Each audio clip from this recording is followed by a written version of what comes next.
أنا سيدات ديان من قرية أرام على الضفة الجنوبية لنهر السنغال. انتظرت كثيراً لأزور جزيرة غوري لأتعرف إلى مصير أجدادي الذين أخذوا كعبيد إلى هذه الجزيرة.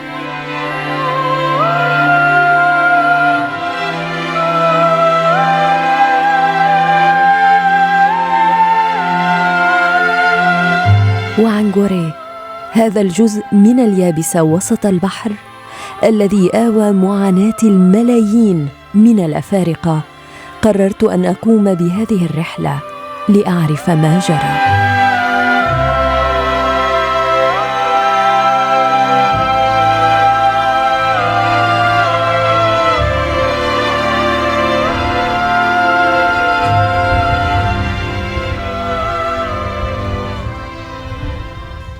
L'île de Gorée est une île en face de la presqu'île du Cap-Vert, a une longue histoire liée en particulier à la présence européenne sur le continent et qui a été le théâtre de plusieurs siècles de trafic entre l'Afrique, l'Europe et les Amériques, depuis les découvertes portugaises au milieu du XVe siècle. C'est une île pleine d'histoire, mais c'est aussi une île qui renferme la mémoire de la traite négrière qui a ensanglanté le continent africain pendant plusieurs siècles.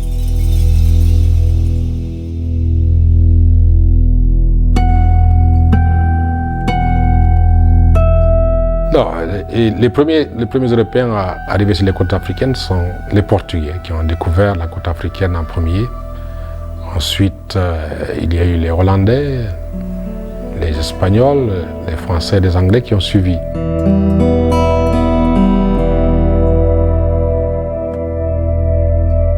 Il faut dire que les Portugais, lorsqu'ils sont arrivés au milieu du XVe siècle, ils étaient davantage à la recherche de produits africains, et en particulier de l'or, de l'ivoire, du cuir, de la cire, un certain nombre de produits qu'ils avaient l'habitude d'exporter à partir de l'Asie, donc par la Méditerranée.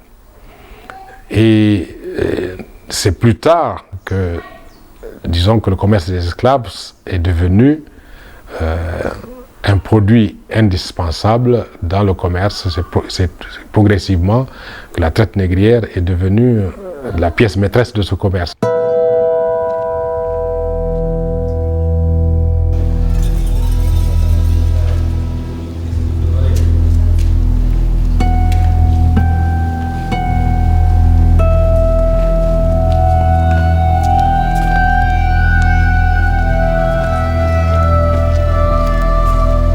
Cet endroit n'a pas été conçu au plan architectural et réalisé pour servir de musée. C'était l'ancienne batterie du Nord. Vous savez bien que Gorée a joué un rôle très important dans le dispositif de défense et de contrôle de l'île, ce bâtiment. Donc Gorée a fait l'objet de rivalités très aiguës entre les Hollandais, les Français et les Anglais pour enfin devenir une île anglaise. Donc c'est justement ce bâtiment-là qui était d'abord la batterie du Nord, qu'on appelle le fort d'Estrée, qui va être par la suite une prison. Donc pour décongestionner la prison de Dakar, on a eu à installer des prisonniers ici. C'est quand les derniers prisonniers sont partis en 1977 que le bâtiment a été érigé en musée. Et depuis lors, on l'appelle le musée historique.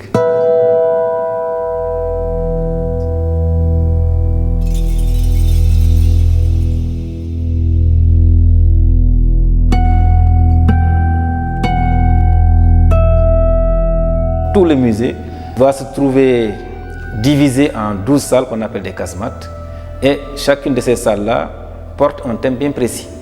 Nous avons donc une salle consacrée au royaume, une salle consacrée aux résultats des fouilles archéologiques, une salle consacrée à la pénétration coloniale, une salle consacrée à la traite négrière, une salle consacrée aux conquêtes de résistance et une salle consacrée aux indépendances.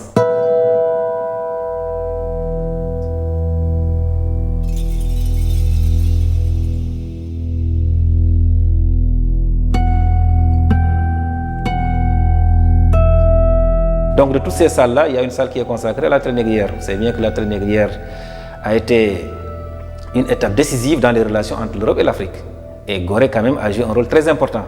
Vous vous en rendrez compte quand vous irez à la maison d'esclaves. Ça a été un lieu de transit tellement important que finalement, chaque fois qu'on parle de l'esclavage, on ne peut pas faire abstraction de Gorée. Le nom de Gorée est étroitement lié à l'esclavage. Et de ce point de vue, on peut considérer même que Gorée est une pièce muséale. Parce qu'en fait, c'est classé patrimoine de l'humanité. Son nom est étroitement lié à celui de la traite négrière. Et vous comprenez pourquoi la traite négrière constitue quand même un thème important à tous les niveaux ici à Gorée. Que ce soit à la maison d'esclaves, que ce soit dans d'autres endroits, vous trouverez toujours la présence quand même de la traite négrière.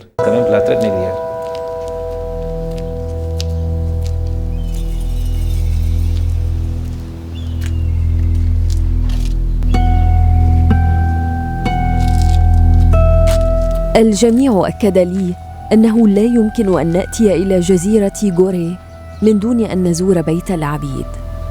هو رمز الاسترقاق بامتياز. في هذا البيت تم احتجاز الأفارقة لشهور تمهيداً لنقلهم عبر المراكب باتجاه الأمريكيتين.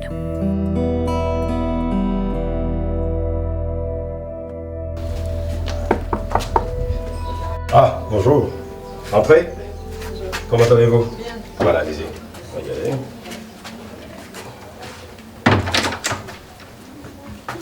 Bien voilà, madame, nous sommes donc aujourd'hui à la Maison des Esclaves.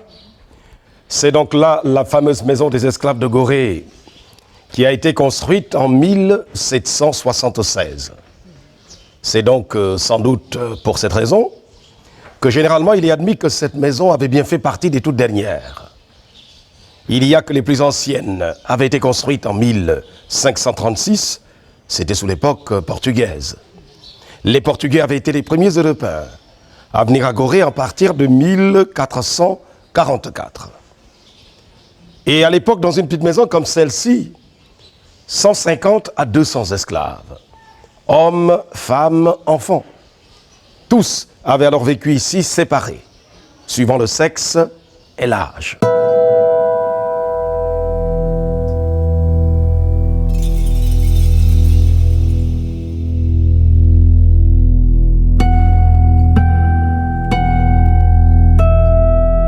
En fait, la traite négrière est un phénomène économique, politique et social très complexe qui a été à l'origine de la transplantation par la force de millions d'esclaves du continent africain vers les Amériques pendant plusieurs siècles à partir du XVIe siècle et qui a duré pratiquement jusqu'à la fin du XIXe siècle. La traite négrière, c'est un phénomène économique et complexe qui est à l'origine de la régression des forces productives en Afrique et qui a généré la migration forcée de millions d'Africains dans le cadre d'une connexion forcée entre l'Europe, l'Afrique et les Amériques. Donc la traite négrière en tant que telle représente pour le continent africain une période très sombre parce que lorsqu'elle a généré en Afrique la régression des forces productives, elle a été outre-Atlantique à l'origine de la progression du capitalisme industriel qui a donné naissance effectivement à la révolution industrielle en Europe.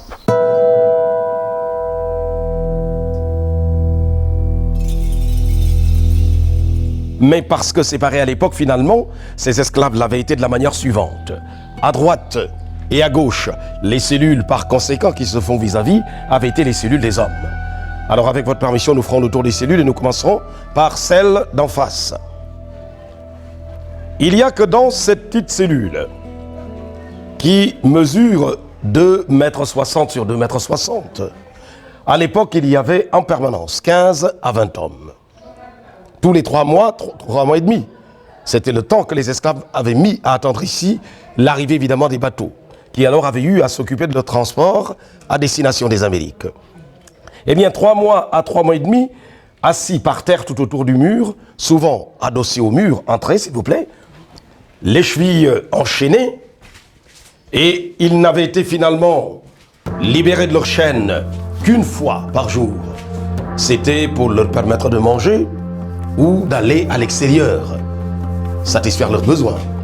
Car dans les cellules, les hommes, comme vous pouvez le constater, il n'y avait pas de toilettes.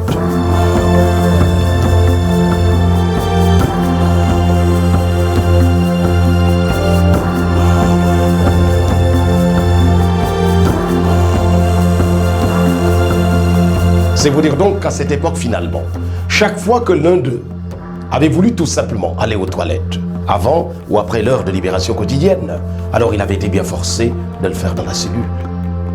C'est certainement ce qui avait fini par être à l'origine de l'épidémie de peste. En effet, en 1779, une épidémie de peste avait eu à ravager une bonne partie de l'île de Gorée. Nous pensons qu'elle avait pris départ, eh bien, à partir de l'une des nombreuses captiveries de l'île de Gorée. Au passage, la maison des esclaves n'avait donc pas été la seule. La plupart des maisons situées le long de la façade maritime, à cette époque également, avaient eu à abriter des esclaves.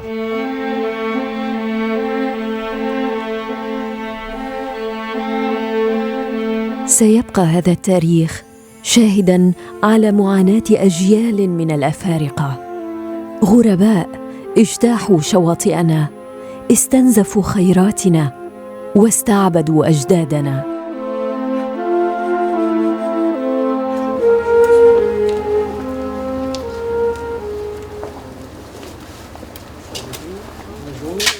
Soyez la bienvenue. À partir du mois de mai, quand les premières tombées de pluie arrivent, les bateaux commencent à débarquer, à arriver à Gorée. Mais Gorée, c'était tout simplement le point de convergence où tous les bateaux devaient se rencontrer. Après, ils louent des petits bateaux pour aller maintenant sur Saint-Louis, le fleuve du Sénégal. Donc il y avait des shipchandeurs qui louaient des bateaux à ces négriers, plus maintenant un personnel qualifié pouvant les montrer dans les différents palutuviers comment passer pour aller atteindre la source du fleuve Sénégal, c'est le Fouta Djallon, là, en Guinée. Donc il fallait traverser tout le long, la Gambie, etc. etc. Et de là, chaque fois qu'ils passaient, ils laissaient des offrandes, des cadeaux aux différents collaborateurs qu'ils avaient, du vin, etc., etc., des platines de fer, et pour convaincre les différents rois. Et une fois qu'ils allaient, parce que comme je l'ai dit, au mois de mai, dès que les eaux commençaient à monter sur le fleuve, donc les bateaux pouvaient naviguer. Et ce n'était pas un bateau, c'était des vingtaines de bateaux qui se suivaient, accompagnés des frégates de guerre, pour maintenant parer à toute éventualité d'attaque. Et une fois qu'ils arrivent, avant d'arriver déjà, ils ont parcouru des villages, des chemins, et là ils informent. Et à leur retour, déjà, les gens ont déjà fait le travail. Ils sont allés en profondeur dans les quartiers, dans les villages, pour capturer le maximum d'esclaves possible. Il y a des esclaves qui quittaient depuis le Burkina Faso à pied jusqu'aux rives du fleuve Sénégal, à pied. Et sur 50 ou 100, il y avait presque la moitié qui mouraient en cours de route.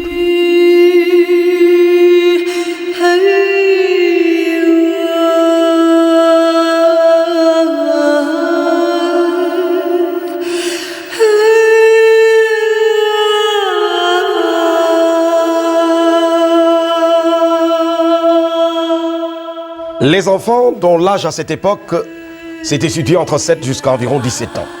Ils avaient naturellement été répartis entre cette petite cellule que nous allons voir et un couloir qui conduit jusqu'au fond.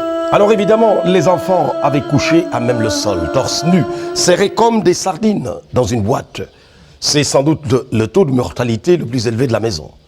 Nous allons donc jeter un œil sur cette petite cellule, donc essentiellement là. Et puis il y a ce couloir dont je parlais tantôt qui conduit jusqu'au fond.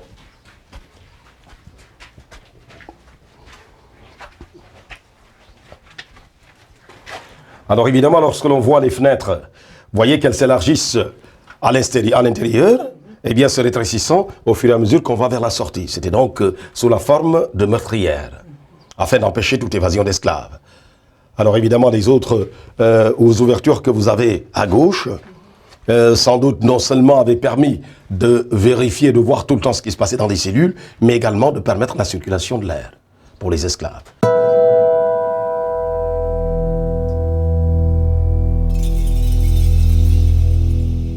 Et une fois qu'ils arrivent à Gorée, la maison des esclaves qui était à Gorée n'était tout simplement qu'une maison symbolique.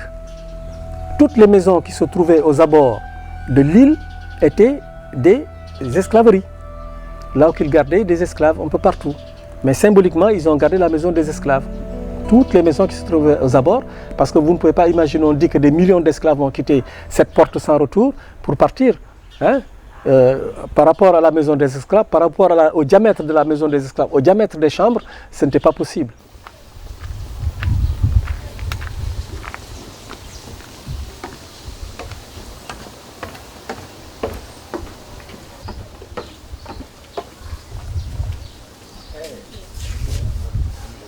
Que la population de Gorée est habitée par une population qui a vécu une petite partie de l'histoire coloniale très récente. Je veux dire, juste avec aux périodes avant l'indépendance ou juste avant la Deuxième Guerre mondiale, quoi. Gorée comptait plus de 4000 habitants. Aujourd'hui, la population goréenne tourne autour de 1200 à 1300 à 1500 habitants. Vous voyez, parce que beaucoup de maisons sont vendues, parce que Gorée a perdu un peu son aura économique. C'était un port où beaucoup de gens se rencontraient. Vous voyez, il y avait beaucoup d'échanges. Et après les années d'indépendance, cela a perdu un peu cette aura. Les gens ont été plus attirés par la ville. Plus que de vivre dans une île qui avait un peu cet essor un peu économique. Vous voyez. Maintenant, c'est devenu un endroit touristique, classé patrimoine de l'humanité, très fréquenté et très convoité aussi. Alors, juste à côté, vous voyez à gauche, la chambre que vous voyez avait été celle des jeunes filles. Mais comment les avait-on choisies à l'époque ?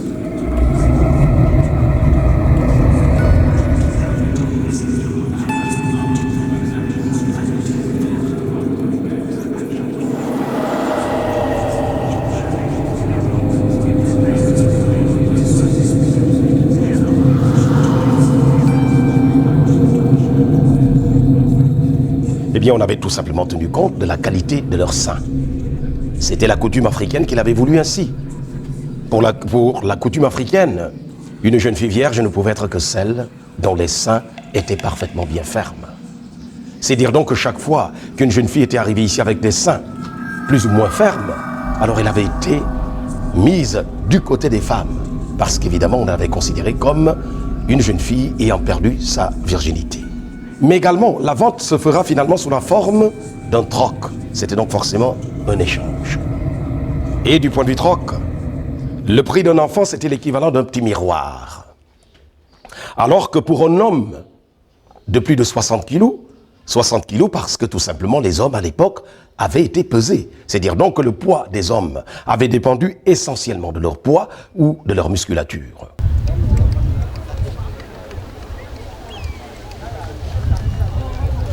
Car nous voyons beaucoup de ces descendants de la traite négrière, ces descendants d'esclaves qui viennent ici pour se recueillir pour un pèlerinage tout le temps à travers l'année. D'autres aussi, comme vous pouvez voir, des Européens, des Asiatiques visitent tous les jours l'île de Gorée.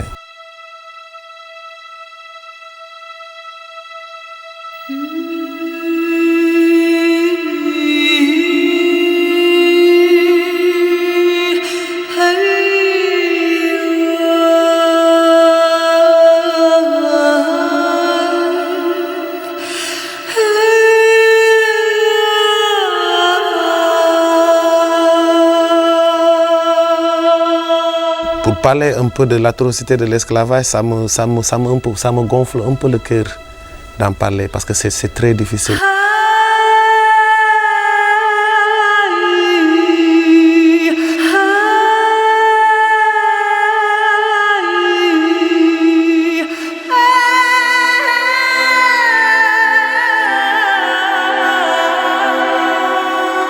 محزن أن نعرف ما عاناه أجدادنا. أكان ضرورياً انتشالهم من أراضيهم واستعبادهم؟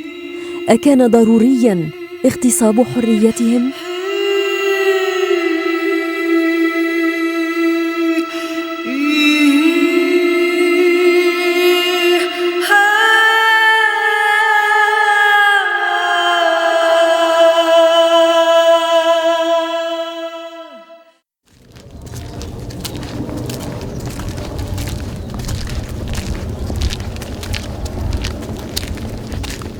Gorée a été marquée par l'histoire de l'esclavage et c'est encore à ce titre-là qu'elle est visitée chaque année par des milliers de touristes à cause de l'esclavage et de cette histoire particulière.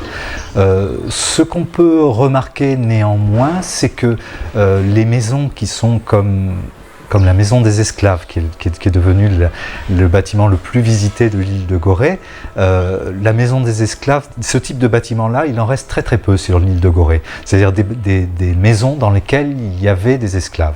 C'est une architecture que moi j'appelle métisse, parce que c'est une architecture qui a été construite par des familles métisses, et des familles dont j'étudie la généalogie, et qui a subi de multiples influences à toutes les époques, de différentes cultures, cultures notamment anglophones et francophones, et qui est tout à fait intéressante. Alors, elles ont un lien avec l'esclavage. Parce qu'il y a cette cellule qui avait été celle des inaptes temporaires. Les inaptes temporaires, c'était donc les hommes dont le poids n'avait pas atteint 60 kilos. Alors ceux-là avaient été installés dans cette cellule et soumis à un régime spécial, essentiellement à base de fèves de marais. C'est une espèce de haricot. Ici au Sénégal, nous l'appelons le niébé. Or, à cette époque, souvent, ce niébé avait été additionné à de l'huile de palme. Mais au bout de 3 mois à 3 mois et demi, je disais tantôt que c'était le temps que les esclaves mettaient ici à attendre l'arrivée des bateaux. Au terme donc de cette attente, au moment de partir, le poids de l'esclave souvent avait été à nouveau contrôlé. Si, malgré tout, il n'avait alors pas toujours atteint les 60 kilos requis, il ne partait plus pour les Amériques. Mais cela ne faisait pas de lui un homme libre pour autant. Il demeurait toujours un esclave et était vendu aux enchères, c'est-à-dire le plus souvent moins cher. Et il restait à Gorée, où était alors amené à Saint-Louis du Sénégal pour y servir en qualité de domestique, chez les Européens qui à l'époque avaient habité l'île de Gorée ou Saint-Louis du Sénégal.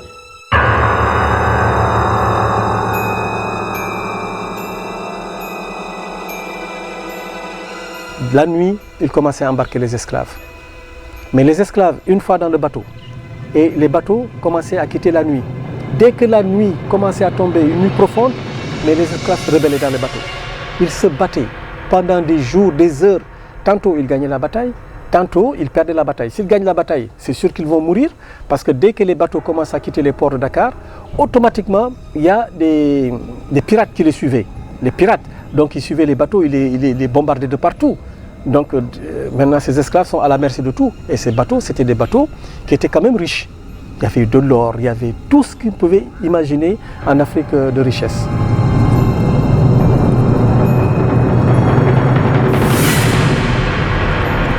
Et quand ils perdaient la bataille, c'était la mort.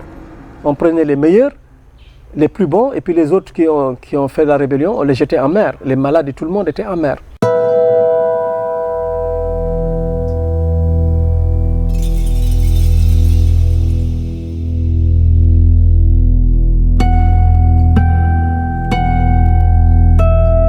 Il semble que si on pouvait rétablir sur le fond de mer la trajectoire des cadavres qui jonchent le dessous de la mer, on verrait pratiquement un pont d'ossements depuis l'Afrique jusqu'à l'Amérique, tellement il y a eu de pertes dans cet Atlantique.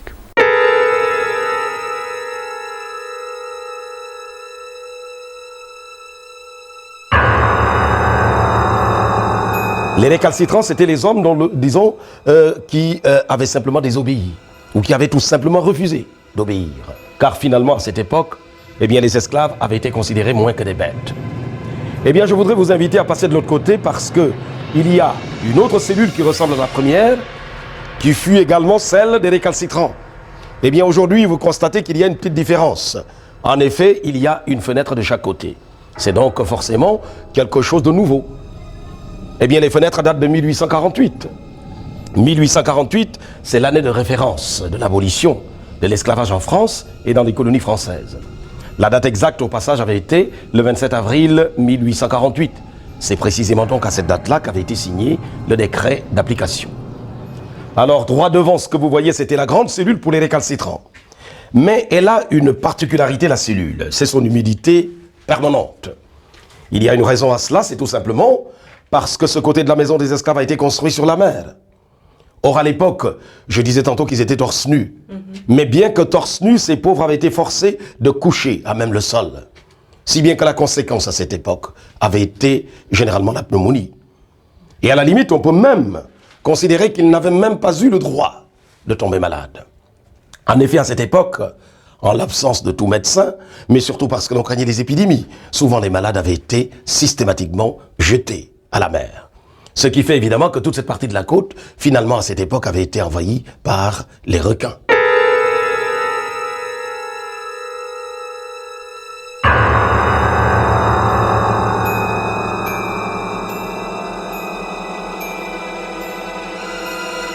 Mais sachez qu'à Gorée, il y a eu des rébellions. Il y a eu des rébellions à Gorée. Il y a des esclaves qui se sont rebellés contre tout ça. Il y a une nuit, ça a chauffé. Ils ont quitté Saint-Louis, ils ont amené les esclaves.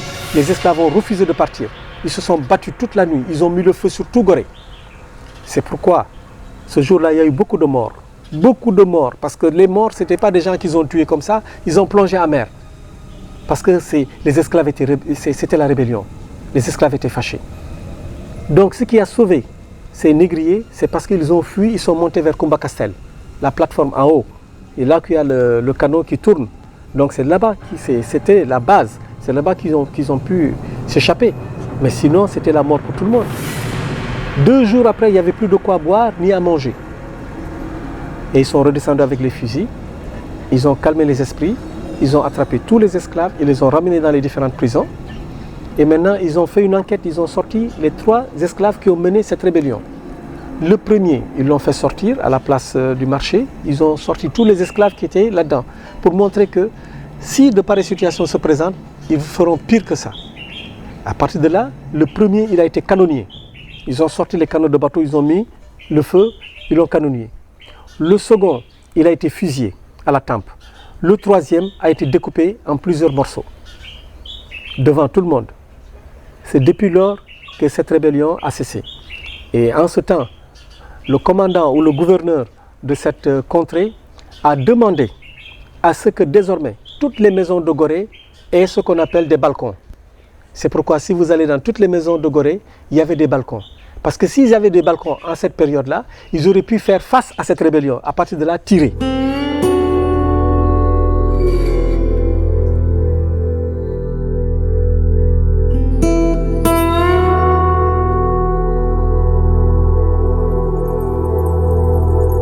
Gorée était un lieu de traite important et que beaucoup d'esclaves ont transité par Gorée. Néanmoins, la plupart des esclaves, la majorité des esclaves étaient entreposés dans un fort qui n'existe plus aujourd'hui, qui se trouvait du côté de derrière la plage, le fort Saint-François.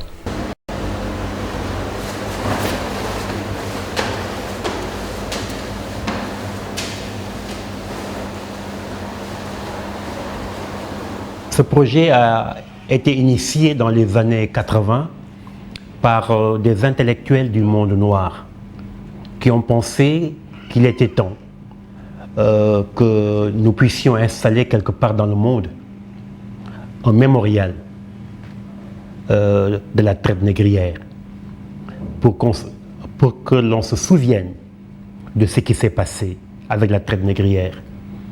Et le Sénégal a été choisi parce que l'île de Gorée est au Sénégal. L'île de Gorée n'est pas au Japon, l'île de Gorée n'est pas à Paris, l'île de Gorée est dans un pays en Afrique, mais qui s'appelle le Sénégal. On a donc choisi le Sénégal pour y installer le mémorial de Gorée.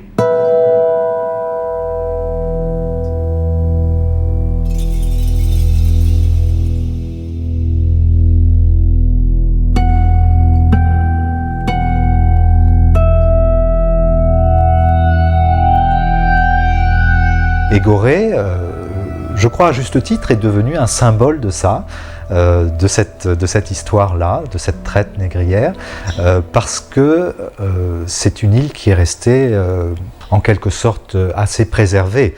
On a la chance d'être à la fois très proche de Dakar, c'est inaccessible aux véhicules, il faut forcément prendre un bateau pour venir.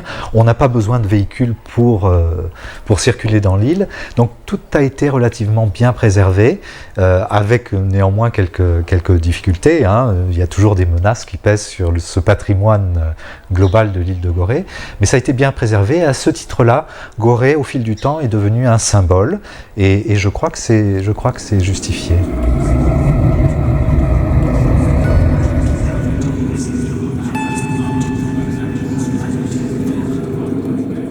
Mais ce qu'il faut donc retenir, c'est qu'à cette époque, les femmes, tout comme les hommes, avaient été donc évidemment enfermées dans cette cellule et avaient été soumises à la même discipline que ces hommes, enchaînées tout aussi bien à partir des chevilles qu'au niveau du cou.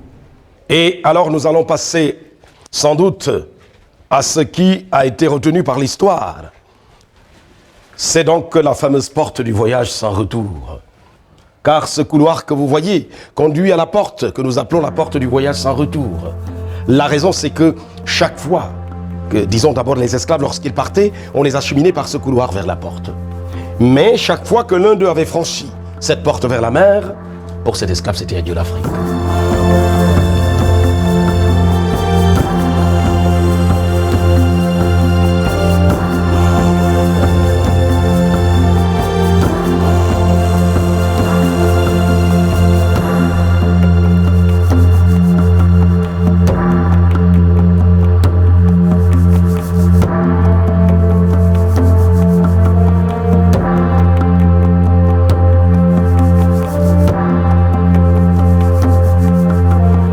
Après la porte, il y avait eu un petit pont que l'on avait construit à l'aide du bois de rognier. Et le pont partait de la porte vers la mer. Sa fonction avait été de permettre aux esclaves de passer tout bonnement de la maison à bord de petites barques qui, à cette époque, venaient les chercher, simplement pour les amener vers les bateaux qui, eux, avaient été justement amarrés un peu plus haut.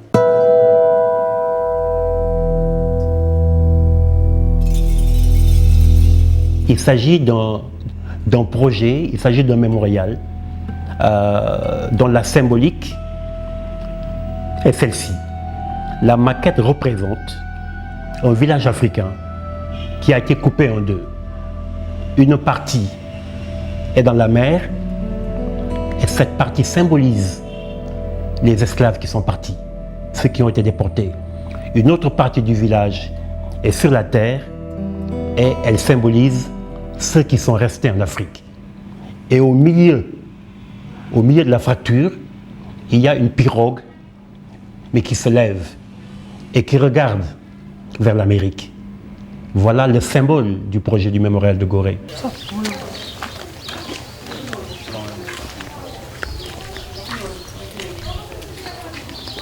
C'est une île qui est faite d'un équilibre très fragile, une île qui est intéressante justement pas seulement à cause de son histoire, mais à cause de ses habitants actuels, c'est-à-dire qu'il y a un mélange de populations pauvres, traditionnelles, qui sont nées ici, qui résident ici depuis des dizaines d'années, voire davantage, de populations un peu plus riches, un peu plus aisées. Et c'est un équilibre très fragile. Gorée attire beaucoup de convoitises. L'architecture est soumise à beaucoup d'atteintes, ne serait-ce que par les intempéries, mais aussi par des gens qui cherchent à améliorer l'habitat de manière excessive. Donc le patrimoine bâti lui-même est en péril. On est en péril par la masse de touristes qui viennent et qui affluent tous les jours jusqu'à Gorée. Donc c'est un équilibre très fragile et pour moi c'est assez compliqué de voir comment ça peut évoluer. Je connais Gorée depuis toujours, hein, comme je l'ai dit, puisque je suis là depuis toujours, et donc j'ai vu les choses évoluer avec le temps et heureusement je les ai vues évoluer très lentement. C'est-à-dire qu'il y a très peu de changements, j'ai l'impression que les choses ne bougent pas beaucoup, en même temps elles bougent énormément.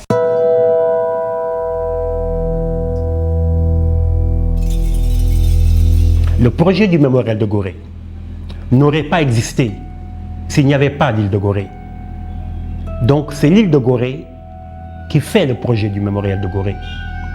Et ce projet de mémorial de Gorée a un lien ombilical avec Gorée.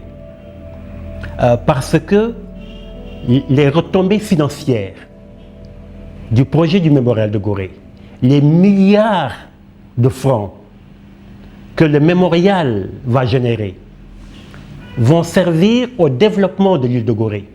Parce que vous savez que l'île de Gorée est menacée de disparition. Et que l'État du Sénégal ne trouve pas assez les moyens financiers pour protéger cette île. Même l'UNESCO, qui a classé l'île de Gorée comme patrimoine mondial de l'humanité, n'a pas toujours les moyens nécessaires pour la sauvegarde de l'île. Alors en allant vers la sortie, vous voyez, il y a deux couloirs, à droite et à gauche. C'était la salle d'attente pour les esclaves en naissance de départ. À l'époque, il y avait bien eu 2 rangées d'esclaves de chaque côté.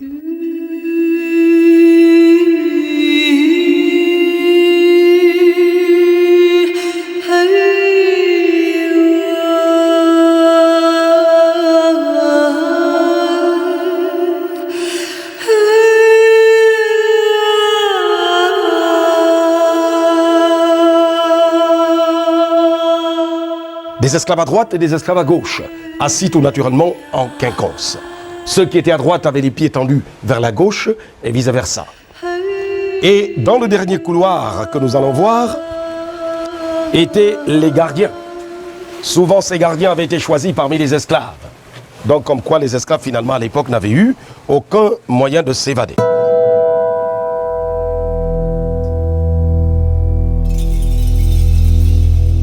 Et imaginez-vous ces esclaves qui arrivent dans les ports, dans les différents ports américains. Ils ne débarquaient pas de sitôt, non. Ils pouvaient attendre 1 mois à bord. 1 mois. Et durant cette période-là, les propriétaires des bateaux devaient descendre pour aller maintenant donner des informations sur la cargaison qu'ils ont. Tout ce qu'ils ont comme marchandises, tout ce qu'ils ont comme type d'esclaves. Et maintenant, acheter des habits sur place, acheter quelques produits de maquillage pour maquiller ces esclaves qui ont certainement, durant le voyage, qui se sont rebellés, qui ont eu des balafres de couteaux. Vous voyez, des blessures un peu partout. Il fallait masquer ces blessures-là pour, au moment où ils vont débarquer, qu'on puisse les vendre correctement. Les esclaves allaient dans les plantations. On les montrait d'abord comment ça se passait. Ils commençaient à travailler le matin, de 7 h du matin à 17 h du soir. Et imaginez-vous, avant de rentrer, ils devaient couper des herbes pour le bétail.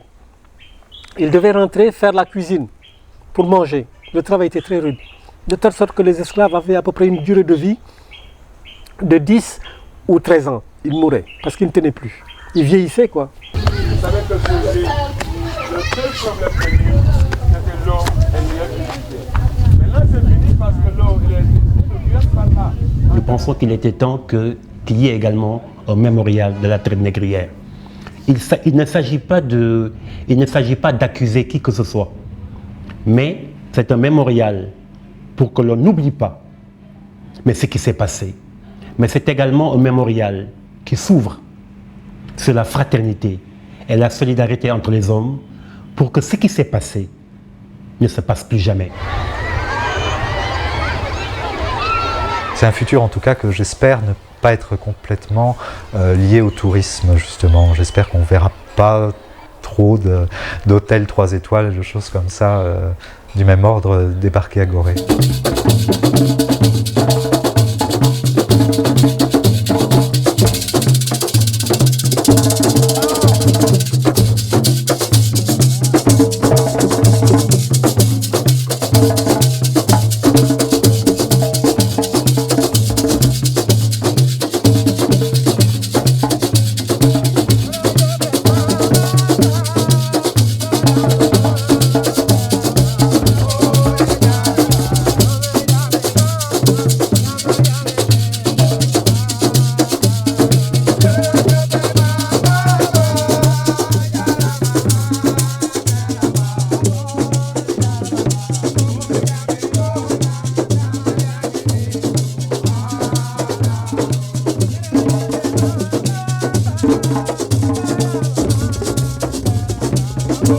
Ça a été dur, ça a été inhumain, mais on doit faire preuve de dépassement.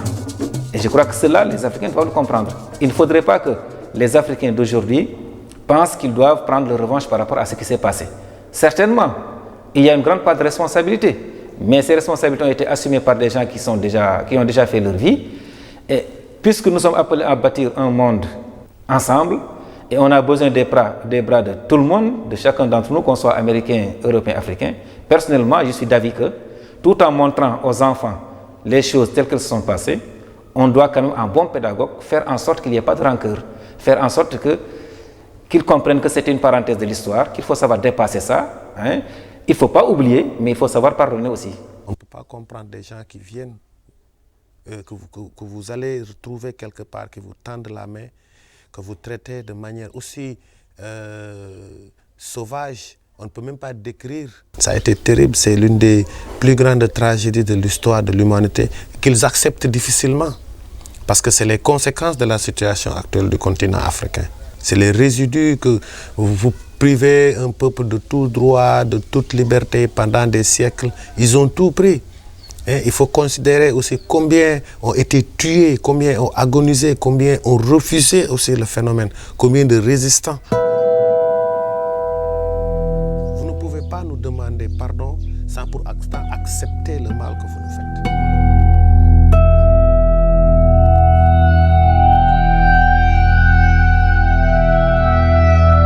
هل نستطيع أن ننسى؟ هل بإمكاننا أن نسامح؟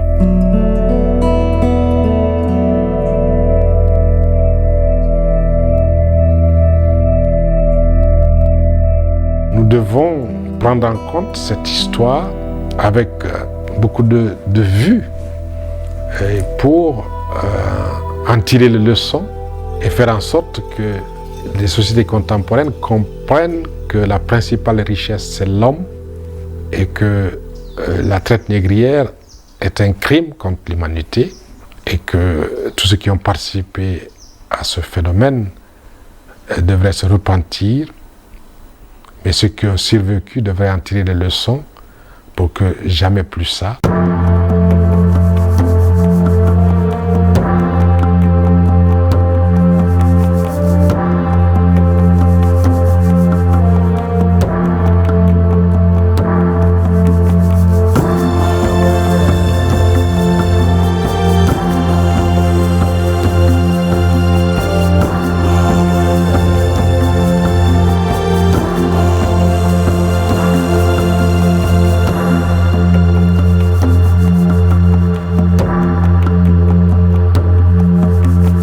Nous allons sans doute aller du côté du balcon pour simplement admirer cette vue imprenable sur la mer, parce que pendant cette vue imprenable sur la mer, parce que pendant que, évidemment, le mécanisme se jouait en bas, en vue du transport des esclaves, à partir d'ici, les patrons pouvaient tranquillement assister aux embarquements des esclaves.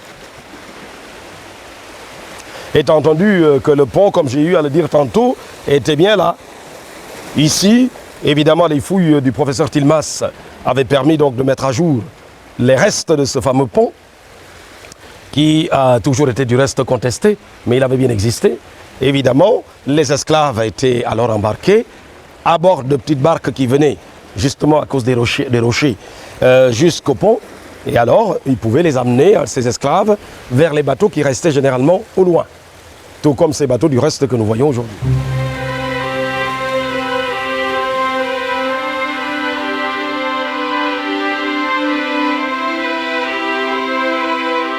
عبيد، جزيرة العبيد، بيت للعبيد.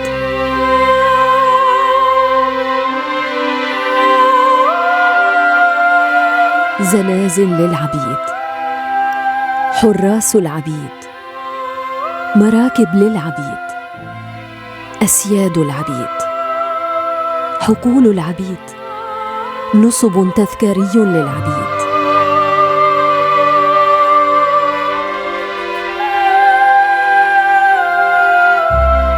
كم يلزمنا من الوقت لكي ننسى؟ كم يلزمنا من الوقت كي نرمم ذاكرتنا ونسامح.